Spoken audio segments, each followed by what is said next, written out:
Hey y'all, in this video we are going to go over the roller coaster problem from the conservation of energy worksheet. All right, so in this question we have 3 points along a roller coaster track, and we're given either the height or the velocity or both for each of the 3 points. So in order to solve this, we're going to use 3 different formulas. We're going to use our kinetic energy formula, which is 1/2 mv squared. We're going to use our potential energy formula, which is mgh, and g is always 9.8. And then we're also going to use our mechanical energy formula, which is our kinetic energy plus our potential energy, all right? And we only need to find mechanical energy once because it's going to be the same at every single point thanks to the law of conservation of energy, meaning that the total energy at one point is going to be the same as the total energy in another point, right? So let's start off with point A. All right, so we're given both height and velocity for point A.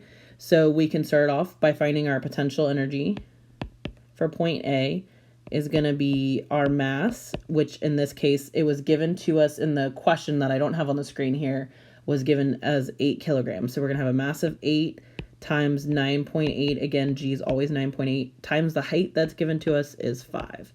All right. So we're going to multiply those 3 in the calculator, and we're going to end up with 392, and for our unit for energy is joules, right? So that is our potential energy, right? For kinetic energy, we technically are going to use the kinetic energy formula of 1/2 mass times velocity squared, but you can see that our velocity here is 0. So when we plug in a 0 here, anything times 0 is 0. So your kinetic energy is just going to be 0 joules. All right. So if it wasn't 0 for our velocity, you would plug in 1/2 8 times whatever that velocity is and get that number, right? So that's our kinetic energy. The last thing we need to find for part A is our mechanical energy, which we already said is kinetic plus potential. So our kinetic energy was 0.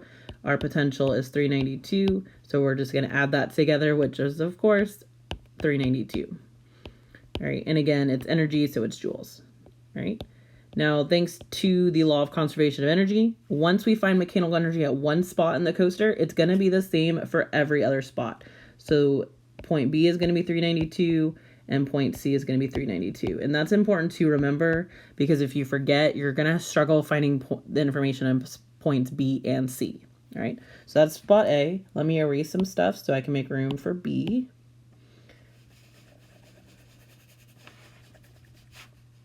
All right. All right, for spot B, we know the velocity and we know the mechanical energy. So normally what you're going to want to start off for when you're doing these later spots is it's going to normally give you either velocity or height. So if it gives you velocity, you'll find your potential energy, or sorry, your kinetic energy first. If it gave you height instead, you'd find potential energy next. All right, so we've got velocity, so we're going to use that to find kinetic energy. So it'd be 1/2 times our mass was still 8. And our velocity is 5 here. So we're going to plug that in to the calculator, and that will give us a kinetic energy of 100 joules. All right.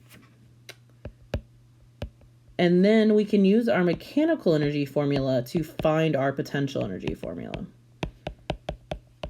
All right. So we'd plug in 100 here and the 392, and then solve for our potential energy. So you'd subtract that 100 over,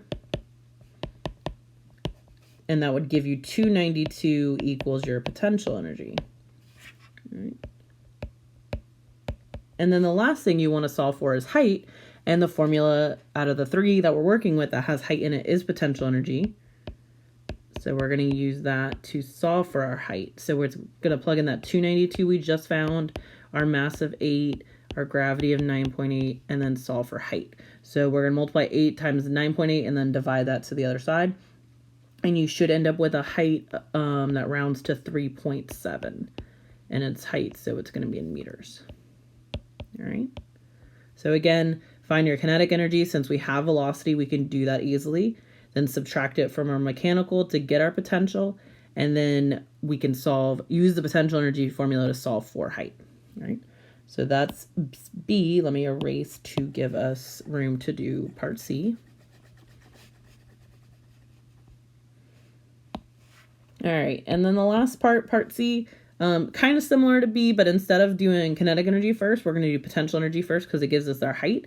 Now, in this case, our height is 0. And anytime you have a height of 0, your potential energy is going to be 0. If your velocity was 0, your kinetic energy would be 0. But just to show you why that works out mathematically, you have 8 times 9.8 times 0. And so when you type that in the calculator, you're going to get an answer of 0, right? So technically, then our next step would be to find our kinetic energy. And you're doing this by using your mechanical energy formula. So it would be 392 equals KE plus 0. So the 0 just goes away. So your kinetic energy is also 392. All right. If your potential energy was something other than 0, you would have subtracted that over, just like we did in part B when we were doing this step. All right.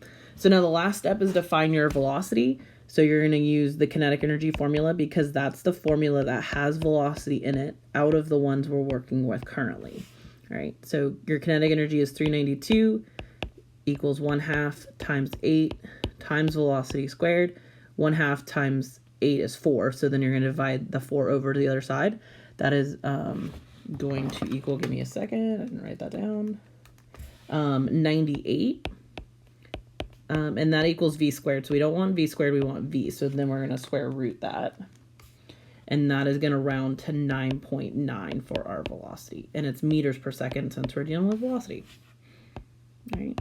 But that's how you solve this one. Let me know if you guys have any questions.